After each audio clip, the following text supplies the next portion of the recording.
흔히 어린아이들이나 병 약한 사람들이 미리 병을 예방하기 위해서 다양한 백신을 맞습니다. 뭐 백신의 종류도 아주 많습니다. 뭐 독감, 수두, 간염, 뇌염, 대상포진, 그리고 코로나 백신에 이르기까지 굉장히 많아요. 아마 이번 팬데믹 기간 중에도 백신이 없었다면 전 세계의 사망자 수가 폭발적으로 늘어났을 겁니다. 근데 제가 이 백신의 원리를 찾아보니까 막 복잡하게 있는데, 그냥 제가 인문과학 한 사람으로서 심플하게 이 보니까 참 이 백신의 원리가 흥미롭더라고요. 백신이라는 것이 그 해당 병과 관련된 좀 약한 세균과 죽은 세균으로 백신을 만든답니다. 그것을 우리 몸에 백신을 주입합니다. 그러면 몸 안에 들어간 백신은 같은 종류의 병균과 싸울 수 있는 항체를 만들어서 우리 몸에 새로운 방어 체계를 형성한다 그래요. 그렇게 인간의 면역 체계가 더 강해져서 실제로 동일한 병균이 우리 몸에 침입할 때 우리 몸이 미리 경험해 본 병균이기 때문에 느끈히 이길 수 있다는 것입니다. 면역 체계로 이기는 거죠. 인간의 몸뿐 아닙니다. 인간의 삶도 우리가 겪는 수많은 고난들이 단순히 힘든 일로 끝나지 않습니다. 오히려 그런 경험이 그 다음에 새로운 고난이 찾아올 때 그것을 이겨낼 수 있는 우리 삶의 면역 체계를 더 강하게 만들어 줍니다. 특별히 가족이나 공동체 구성원들이 함께 고난을 이겨낼 때 주는 유대감은 우리 삶에 정말 좋은 자산이 됩니다. 이런 어제 저녁에 혹시 뭐 야구나 축구, 이 항저우 아시안 게임 야구나 축구 보셨어요? 저도 소리 지르고 난리 났습니다. 사실 우리 야구팀이 굉장히 드라마틱하게 이 우승을 했습니다. 예선전에서 대만한테 졌어요. 그걸 보면서 저도 욕했어요. 그러니까 얼마나 절치부심했겠어요. 근데 마지막 결승에서 모두가 똘똘 뭉쳐서 이겨냈습니다. 그리고 막 함께 부둥켜 안고 막 소리 지르는데, 제가 이 강백호 선수의 인터뷰를 보면서 좀 울컥하더라고요. 예. 그동안에 뭐 여러 가지 좀 자신들의 행동 때문에 정말 온 국민의 욕받이가 됐잖아요. 근데 이번에 정말 그 힘든 시기를 잘 겪고 결승에서 좋은 결과를 맺으면서 눈물로 기뻐하더라고요. 저는 오늘 함께 경축하는 공동체 세 번째 시간으로 함께 고난을 이겨내는 이라는 말씀을 여러분과 나눕니다. 특별히 우리가 읽었던 이 본문의 말씀인 빌립보서와 디모데 후서는요, 바울이 인생의 말년에 감옥에 들어갔다가 나오고 다른 데로 이송을 반복하면서 희망이 보이지 않는 인생의 가장 어려울 때 쓴 편지 책이 빌립보서고 디모데 전후서입니다. 이 말씀을 통해서 바울이 우리 삶에 찾아오는 수많은 고난들에 대해서 성도들이 어떻게 믿음으로 이겨내야 될지를 가르쳐 주고 있습니다. 또 거기 덧붙여서 나 한 사람 고난 받는 것을 넘어서서 우리가 함께 기도하고 함께 고난을 이겨내는 것의 소중함이 얼마나 중요한 가치인가, 그것도 동시에 가르쳐 주고 있습니다. 저는 두 가지 정도 여러분과 함께 이 고난에 대해서 우리가 성도들이 어떻게 대처해야 될지를 나누려고 합니다. 첫 번째로 한번 따라합시다. 신앙의 힘으로 고난을 이겨내라. 신앙의 힘으로 고난을 이겨내야 합니다.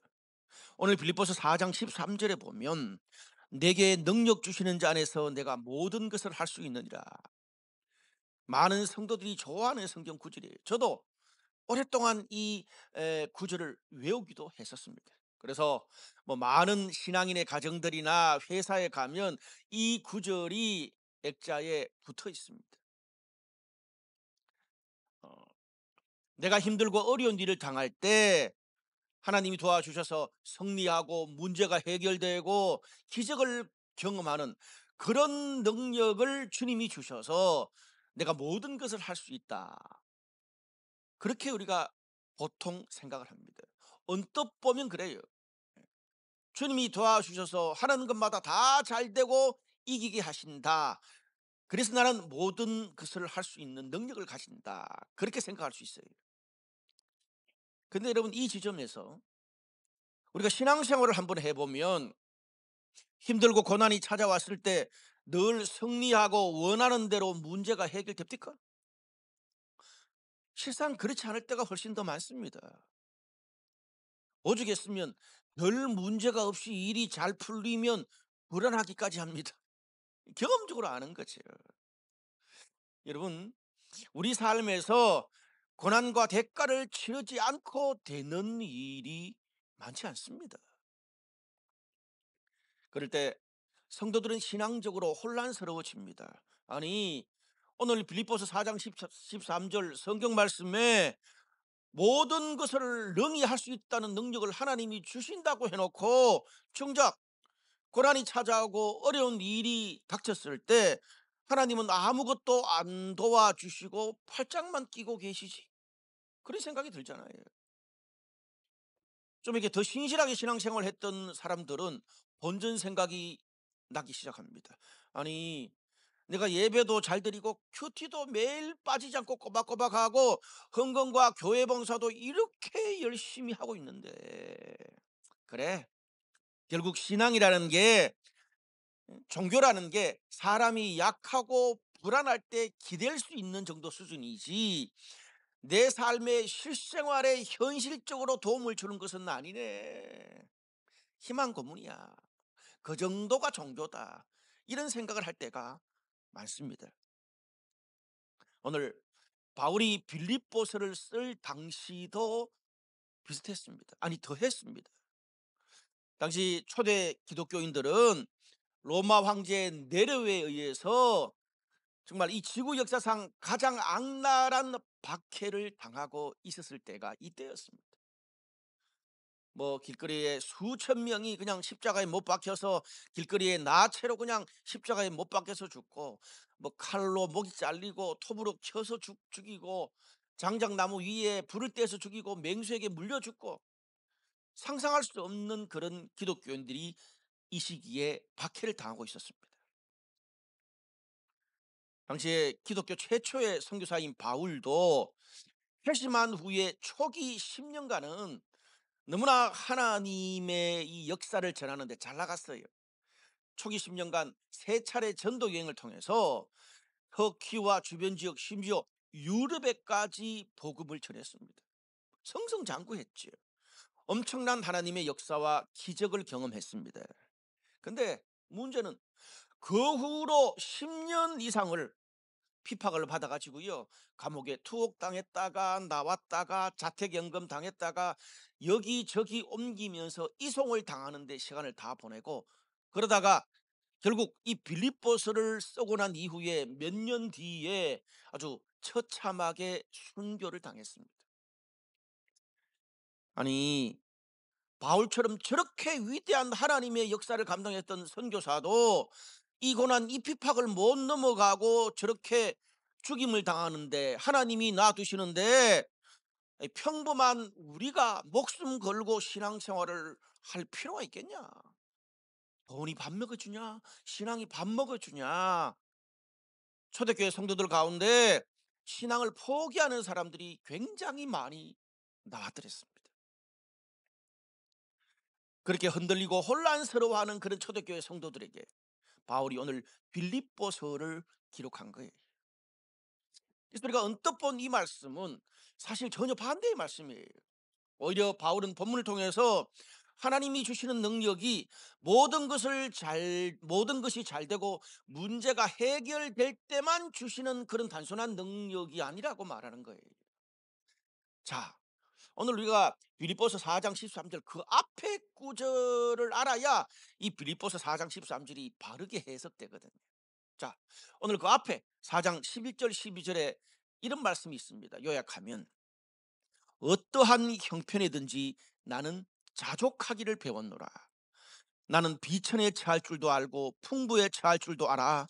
모든 일 곧 배부름과 배고픔과 풍부와 궁핍에도 처할 줄 아는 일체의 비결을 배웠노라. 오늘 여기에 가장 핵심되는 키가 되는 단어는 자족입니다. 사실 이 자족은 만족이란 단어와 조금 다릅니다. 오늘 헬라어로 이 자족이란 단어는 사람, 물질, 환경, 음, 이런 여러 그랑 세상의 어떤 것에 지배당하지 않고 독립적으로 살고 행동할 수 있는 거예요. 다시요. 자족이 뭐냐 하면 사람이나 물질이나 환경에 의해서 어떤 것에도 지배당하지 않고 자신만의 독립적인 삶을 살 수 있는 거야. 이게 자족이에요. 그래서 오늘 어떻게 말합니까, 바울이? 내가 잘 되든지 못 되든지, 가난하든지 부유하든지, 문제가 해결되든지 안 되든지, 내 삶에 어떤 형편, 어떤 상황이 찾아와도 그것 때문에 잠시 힘들기는 하겠지만 무너지거나 포기하거나 하나님을 향한 믿음과 신뢰를 내가 결코 놓지 않겠다라고 말하는 거예요. 이게 자족이에요. 힘들지만, 어렵지만, 벗어나기 쉽지 않지만 그 문제에 지배당하지 않고 흔들리지 않고 자족하는 마음과 태도를 누가 주시는 거예요? 인간으로는 이런 상황에서 불가능하지만 하나님이 은혜로 자족하는 마음을 주시는 거예요. 여러분, 어떤 면에서 이게 진짜 하나님의 능력이라고 볼 수 있습니다.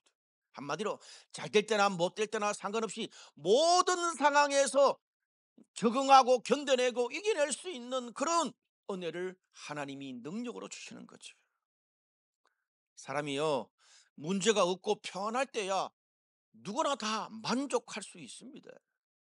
근데 내가 감당할 수 없는 힘든 일들이 찾아오고 문제가 한두 가지도 아니고 동시다발적으로 막 터지고 여기 뻥 저기 뻥 터지고 비참한 상황이 계속되면 평안하고 자족한 삶을 살 수 있는 사람이 많지 않더라고요. 그것 때문에 공황이 찾아오고 불안과 불면증을 겪고 모든 것을 포기하고 싶은 마음이 생기기 마련입니다. 우리가 인간이기 때문에. 물론 간혹 그런 상황에서도 불사조처럼 이겨내는 그런 정말 멘탈 슈퍼 울트라 강력 그런 분들도 있더라고요. 제 주변에 간혹 몇 명 있어요. 근데 그렇게 불사조처럼 살아나는 사람도 그 자리에서 내려오고 늙고 병들고 약해지고 이제는 주변 사람들이 그 사람들한테 더 빼물 게 없어서 떠나버리면 그것을 더 못 받아들이더라고요. 자신을 더 쓸모없는 사람이라고 생각해요. 무슨 말입니까? 인간은 다 똑같다는 말이에요. 고난 앞에 장사 없습니다. 물론 바울도 지금 그렇습니다. 삶이 힘들었으니까 그럴 수밖에 없죠. 그런데 오늘 바울이 뭐라 그래요? 내가 정말 힘들고 가장 인생에 어려운 이 어려운 상황에도 하나님 앞에서 자족하는 능력을 배우고 경험하고 있다 이야기합니다. 그 비결을 두 가지 이야기해요. 첫 번째는 뭐냐 하면 자족을 배웠다는 거예요. 예. 여러분, 자족이란 거는 저절로 찾아오는 게 아니에요. 오늘 바울이 이야기하는 것은 자족을 배우는 것도 두 번 이야기를 합니다.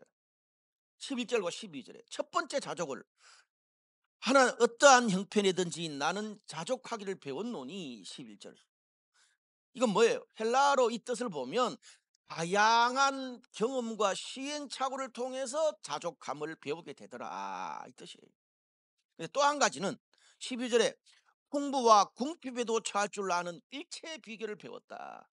똑같이 배웠는데 여기서 헬라 뜻은 이 배우는 것은 뭐냐 하면 아무도 모르는 간장 비법을 전수받았다 그 말이에요. 아무도 모르는 비법, 100년 된 그 집에 내려오는 그 간장 비법을 전수받는 거, 그때 쓰이는 단어, 그것을 배웠다는 거예요. 그 비법이 뭡니까? 그 비법을 이야기하면서 13절에 내게 능력 주시는 자 안에서 내가 모든 걸 할 수 있느니라가 나오는 거예요. 여러분, 언제 그 비법을 배웁니까? 내게 능력 주시는 자 안에 있을 때 뭡니까? 내가 하나님 앞에 계속 있을 때, 거할 때, 예수 그리스도 안에 계속 붙어 있을 때, 내가 믿음과 신앙과 하나님의 은혜의 그늘 안에 계속 들어가 있을 때에 어떤 상황에도 하나님이 자족할 수 있는 특별한 은혜, 특별한, 세상에서 그 어떤 누구도 줄 수 없는 특별한, 견뎌낼 수 있는 비법을 주시더라. 그게 자족함이에요. 노력으로 될 수 있는 게 아니에요. 은혜죠, 은혜. 여러분, 언제 은혜라는 단어가 뭡니까? 노력으로 얻어질 수 있는 유익이 아니에요. 그 사람에게만 특별히 주는 게 은혜예요. 이유 없어요. 선물이죠. 이 말씀이 맞는 게, 당시 로마 핍박으로 초대교회 성도들의 신앙이 막 흔들리고 떠났다 그랬잖아요, 제가. 근데 똑같이 그런 상황을 겪는데 바울은 순교하는 상황까지 닥쳐도 어떻게 해요? 하나님이 주시는 자족함으로 죽음은 죽으리라 그랬다는 거예요. 은혜죠. 바울뿐 아닙니다. 오늘 빌립보서 1장 15절에서 19절을 보니까 당시에 수많은 초대교회 성도들이 떠났지만 또 어떤 교회도 바울한테 선교 헌금을 하지 않았다고 그래요, 바울이. 그런 게, 자기들도 지금 그냥 뭐 순교로 잡혀서 죽냐 마냐 이런 상황에 무슨 선교 헌금까지 할 수 있는 여력이 있겠습니까?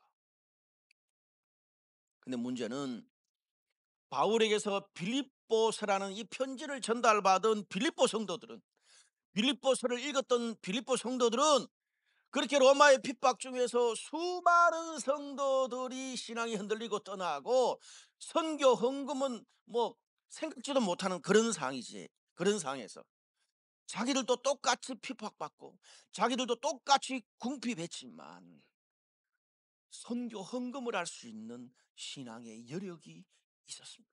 뭐예요? 하나님이 빌립보 성도들에게 바울처럼 자족한 마음을 특별하게 비법으로 주셨다는 말입니다.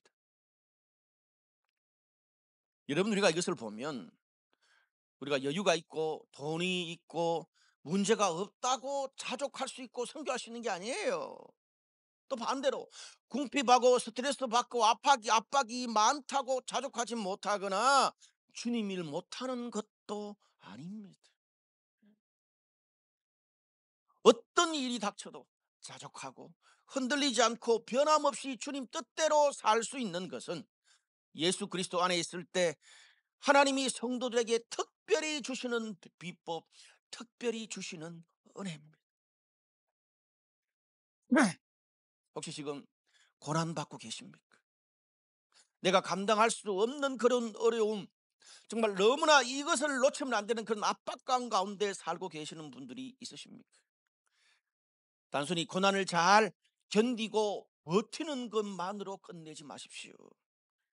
예수님을 바라보고 하나님이 주시는 힘과 위로와 능력으로 고난을 이겨내야 합니다. 그 이유가 바로 이것 때문이에요. 오늘 하나님 안에서 주님이 주시는 그 특별한 비법인, 정말 자족할 수 있는 은혜를 우리 모두 누리시기를 주님의 이름으로 축복합니다. 혹시 과거에 고난이 찾아왔을 때 막 흔들리다 못해가지고 주님 안에서 정말 주님 붙들고 이걸 이겨내야 되는 그것을 못해서 신앙에서 낙오되고 완전 그런 실패 경험이 있으신 분들 있으십니까?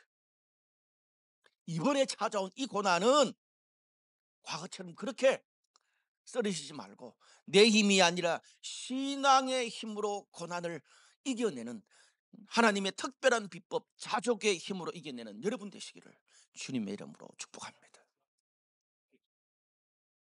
두 번째, 한번 더 따라합시다. 주님의 영광을 위해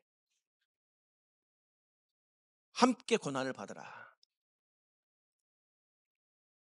오늘 그 다음 본문 디모데 후서로 넘어갑니다.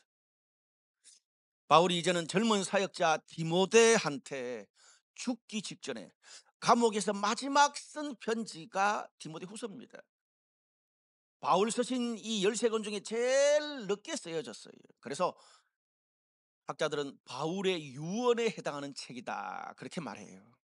근데 이 디모데후서 제일 끝머리 4장에 보면 참 비참해요. 바울의 마지막 모습이. 이때는 이제 바울이 이제 뭐 늙었어요. 노년이 됐고 오랜 감옥 생활로 몸도 병들었고, 그리고 계속되는 10년 이상 지루하게 반복되는 재판으로 그동안 도와줬던 사람들도 다 떠나버렸어요. 남아 있는 사람들이 없다라고 바울이 고백해요. 그리고 너무 춥고 외로워서 디모데한테 내가 어느 집에 놔둔 두꺼운 옷 좀 갖다 줄래라고 이야기해요. 그렇게 위대한 하나님의 선교사가 디모데야 옷 좀 갖다 줄래? 참하잖아요. 여러분, 이런 상황이 되면 우리는 어떤 마음이 들까요? 인간이라면 긍정적이기보다는 매사 부정적이고 허무하고 모든 게 다 후회스럽잖아요. 돈도 권력도 사람도, 어? 결국 믿을 게 못 돼. 내가 힘과 돈이 있을 때는 몰라도 내 꼴을 봐. 그게 없으니까 결국 다 떠나잖아. 아니, 그것도 모자라 평생 주님을 위해서 헌신적으로 살아온 나를 하나님도 도와주지 않잖아. 이게 말이 돼? 여러분, 바울이 나 자신이 그런 거를 당하는 거는 두 번째 치고, 그렇게 초라한 자신의 모습을, 그렇게 존경받았던 자신의 모습을 젊은 디모데한테 보여주고 싶겠어요? 예.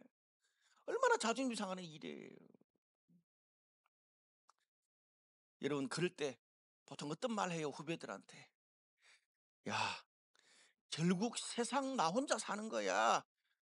누구도 믿지 말고 과하게 엮이지도 말고 내 한 몸 잘 먹고 잘 살고 행복하면 돼. 인생 별 것 없어. 허무해. 이런 말을 많이 듣게 되죠. 여러분, 솔로몬의 전도서가 그렇습니다. 세상의 부귀영화를 다 누려본 대표적인 사람 중에 하나가 솔로몬인데, 그가 인생의 마지막에 솔로몬이 전도서를 기록하면서 주님께 더 가까이 가라 이렇게 말할 줄 알았는데 그게 아니잖아요. 뭐예요? 헛되고 헛되니 모든 것이 헛되도다. 전도서에 헛되다는 말만 수십 번 나와요. 이 신앙이 있는 사람인지 없는 사람인지 그런 생각을 들게 해. 그만큼 허무하다는 거예요. 여러분, 솔로몬도 이랬는데, 잘 먹고 잘 산 솔로몬도 이랬는데, 그에 비해서 바울은 지금 인생 말년이 누구한테도 보여주기 싫을 정도로 너무 비참하잖아요. 그런 제가 겪었을 인생의 허무함, 배신, 쓸쓸한 씁쓸함을 생각해 보세요. 너무 컸을 거 아니에요. 저는 이걸 봤을 때 바울이 자살하지 않는 게 신기할 정도였어요. 그 정도의 압박감이에요. 근데 놀라운 거는 오늘 그런 상황에 처해 있는 바울이 젊은 디모데한테 눈치 보지 않고 자기 자신의 초라한 모습 앞에 결코 허무하거나 비관적으로 말하지 않습니다.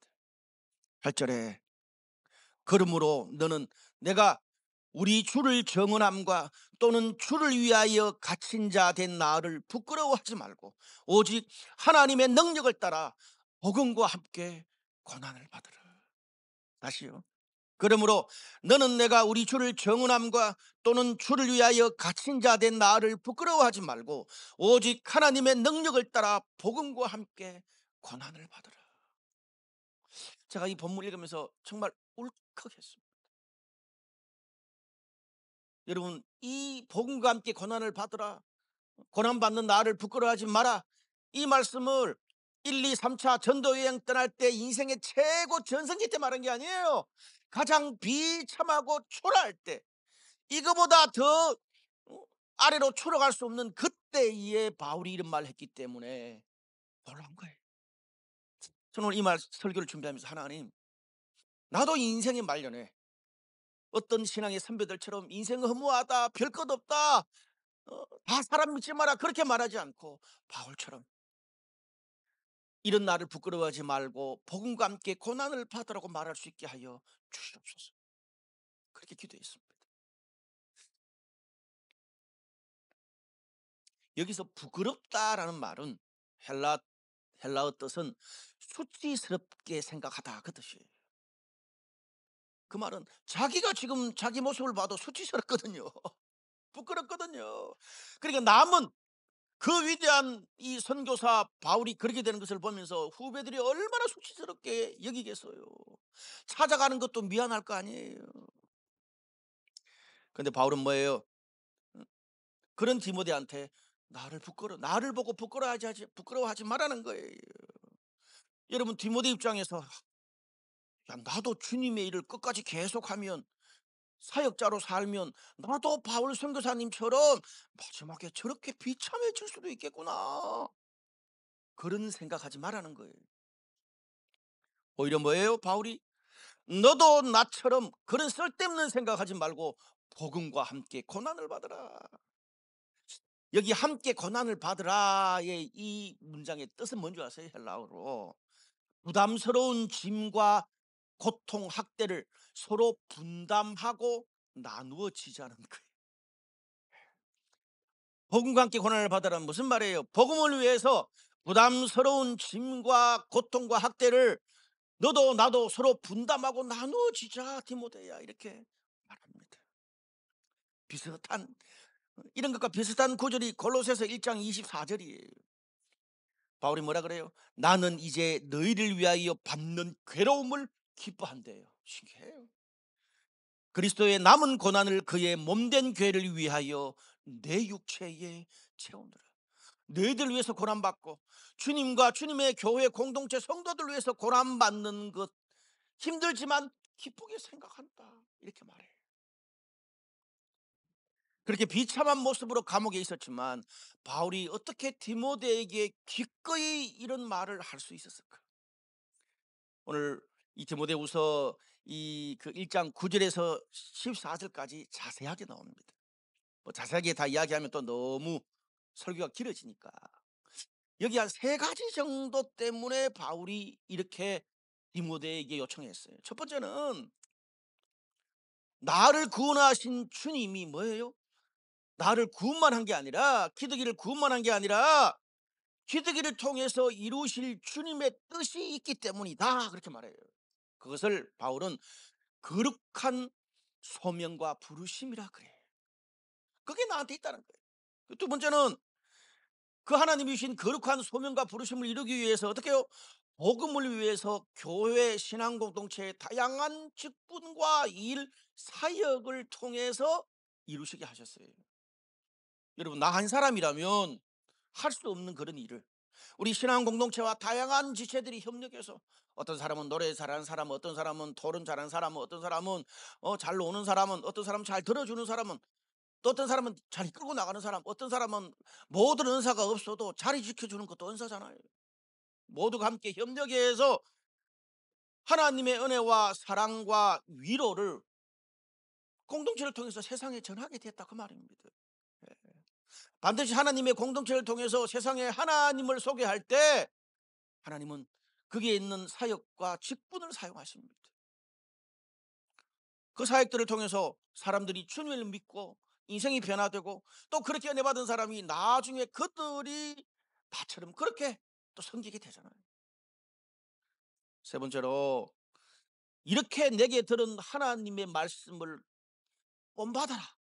그리고 우리 안에 거하시는 성령이 너에게 부탁한 아름다운 것을 끝까지 지키라. 여기에 성령, 내 안에 계시는 성령이라고 말하지 않고 우리 안에 계시는 성령이 부탁했다 그래요. 무슨 말입니까? 여러분, 성령이 지금 우리 공동체 안에 그렇잖아요. 나 한 사람한테 있는 게 아니고 저에게도 있고 여러분에게 있고 우리 모두 안에 성령이 다 있잖아요. 하나님이 우리 신앙 공동체 안에 주신 그 아름다움, 그 공동체를 지켜내는 그것을 이야기하고 있는 것입니다. 우리 안에 계신 성령께서 이 공동체를 더 아름답게 세우고 더 아름답게 성숙하게 하고 그것을 위해서 끝까지 지켜내라는 거예요. 정리하면 크게 세 가지죠. 거룩한 소명과 부르심, 그것을 이루는 하나님의 직분, 하나님의 말씀과 신앙 공동체의 그 아름다움을 끝까지 지켜내고 그것을 위해서 디모데야 함께 복음과 함께 고난을 받자, 이 말입니다. 그러면서 바울이 오늘 12절에 이런 말이 있어요. 내가 이런 고난을 받지만 부끄러워하지 않는 이유에 대해서 설명합니다. 나는 지금 나를 비참하다고 생각지 않는다. 왜? 그분이 내게 부탁한 일, 아까 제가 방금 말씀드린 세 가지예요. 복음을 위해서 주님의 부르심과 소명, 말씀 공동체, 어, 이것들은 세상 끝날까지 영원하고 하나님이 지켜주시는, 하나님이 개입하시는 일이기 때문에 나는 괜찮다는 거예요.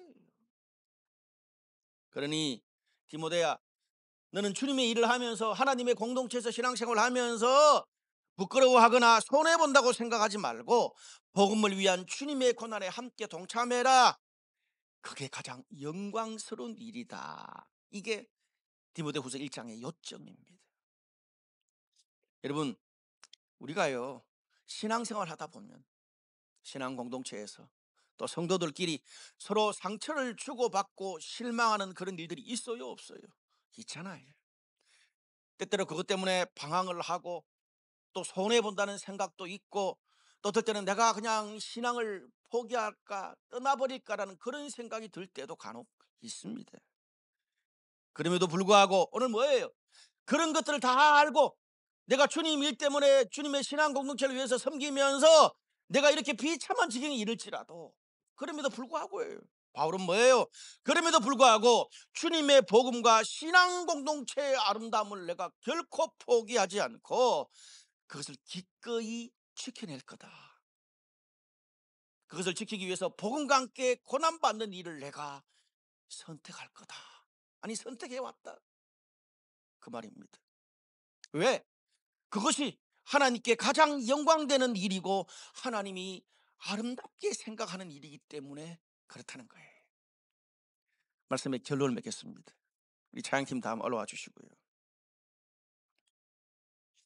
오늘 우리는 디모데후서 11장에서 고난을 대하는 전혀 다른 새로운 시각을 만나게 됩니다. 여러분, 우리가 흔히 세상에서 겪는 대부분의 고난은 뭐예요? 뭐 상황과 그 제목이 다 다르지만 내 한 몸 잘 먹고 잘 살고 평안하기 위해서 겪잖아요.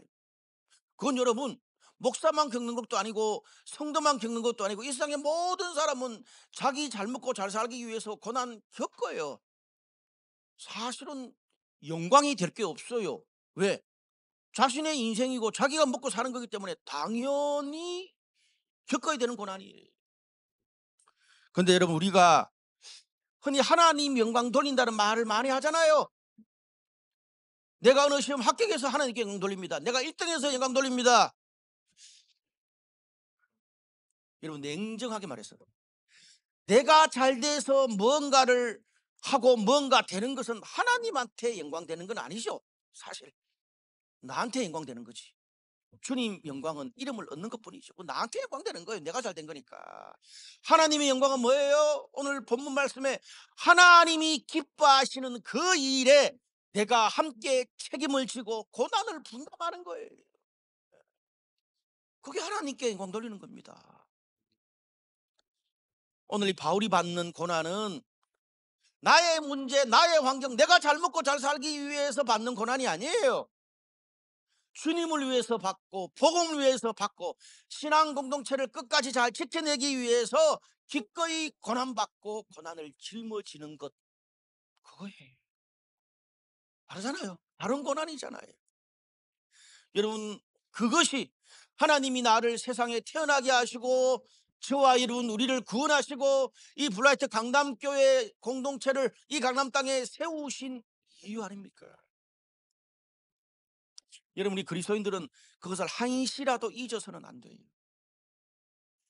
내가 공부하는 이유, 내가 직장생활 생활하고 사업하는 이유, 내가 결혼하고 집사하고 아이 낳는 이유, 아니면 아이 안 낳는 이유, 내가 여행 가고 놀러 가고 심지어 내가 늙어가고 내가 죽어가는 이유, 그 모든 것이 뭐예요? 주님의 영광을 위해서잖아요. 그것을 위해서 하나님이 우리를 부르셨어요. 내 한 몸 잘 먹고 잘 살고 다른 사람한테 자랑하라고 거기서 끝내라고 우리를 구원하신 게 아니에요. 이렇게 오늘 본문에 바울이 받은 고난은 주님을 위해서 받는 영광스럽고 거룩하고 고상한 고난이었습니다. 이것은 아프지만 성도들을 주님께 가장 가까이 가게 하고 성숙하게 만들고 영광스럽게 만듭니다. 여러분, 우리는 어떤 고난만 주로 받고 있습니까? 하나님, 이 고난 넘어가게 해주십시오, 이런 기도를 평생 해왔는데 주로 어떤 부류의 고난이었습니까? 내 인생 먹고 살고 해결하기 위해서 고난 넘어가게 해달라는 그런 기도였습니까? 아니면 오늘 본문의 바울이 받았던 보다 더 고상한 영광스러운 주님이 기뻐하시는 것을 위한 고난이었습니다. 오늘 10절 말씀에 이런 말씀이 있어요. 예수님이 나타나셔서 복음으로서 생명과 썩지 않을 것을 세상에 드러내셨다 그래요. 예수님이 이 땅에 오시고 예수님이 우리를 구원하시고 영원한 천국과 지옥을 딱 두시면서 뭐예요? 이 땅에서 없어질 것, 죽고 없어질 것과 영원할 것을 구분하셨다는 거예요. 건강도, 돈도, 명예도, 세상의 모든 것은 죽으면 끝납니다. 그러나 하나님을 예배하는 것, 하나님을 높이는 것, 하나님의 복음, 성도들이 서로 함께 교제하고 서로 정말 위로하며 하나님의 사람들이 되어가는 이 공동체는 세상 끝날까지, 아니 영원토록 천국에서도 계속될 것입니다. 아마 천국에 가서도 우리가 스타일은 다르지만 이렇게 모여서 예배하고 공동체로 셀 모임 계속할 거예요. 지금 막 내가 저 인간 때문에 스트레스 받아 못 살겠다, 여러분, 천국에 가서 영원토록 볼 수도 있어요.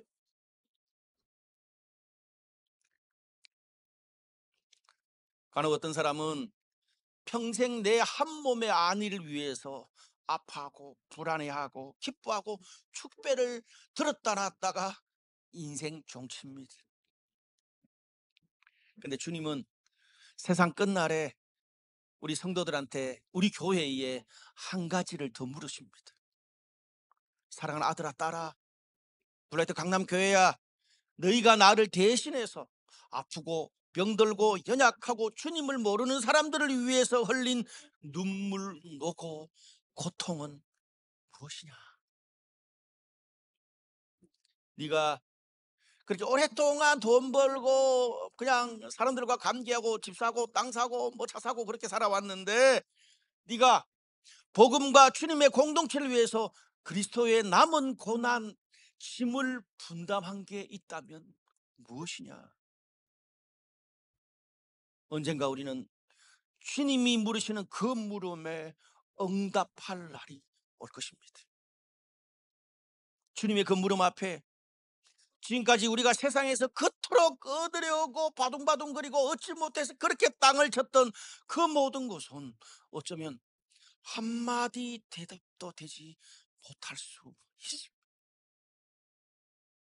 여러분, 종말론적으로 산다는 게 무슨 말이에요? 종말론적이다, 어려운 말이잖아요. 그 뭐예요? 이 세상 끝날 우리가 주님 앞에 섰을 때 우리가 어떤 모습으로 주님께 말씀할 것이냐, 말할 것이냐, 그 모습으로 사는 게 종말론적으로 사는 거예요. 오늘 우리가 주님 앞에 섰을 때 오늘 감옥에서 바울이 고백했던 것만이 하나님의 마음을 움직이는 대답이 될 것입니다. 디모데후서 1장 8절, 그러므로 너는 내가 우리 주를 정언함과 또는 주를 위하여 갇힌 자 된 나를 부끄러워하지 말고 오직 하나님의 능력을 따라 복음과 함께 고난을 받으라. 다시, 그러므로 너는 내가 우리 주를 정언함과 또는 주를 위하여 갇힌 자 된 나를 부끄러워하지 말고 오직 하나님의 능력을 따라 복음과 함께 고난을 받으라. 오늘 이런 고백이 저와 여러분의 고백이 되시기를 주님의 이름으로 축복합니다. 우리 시간 다시 한번 그 자리에 일어나서 함께 찬양하고 같이 기도했으면 좋겠습니다.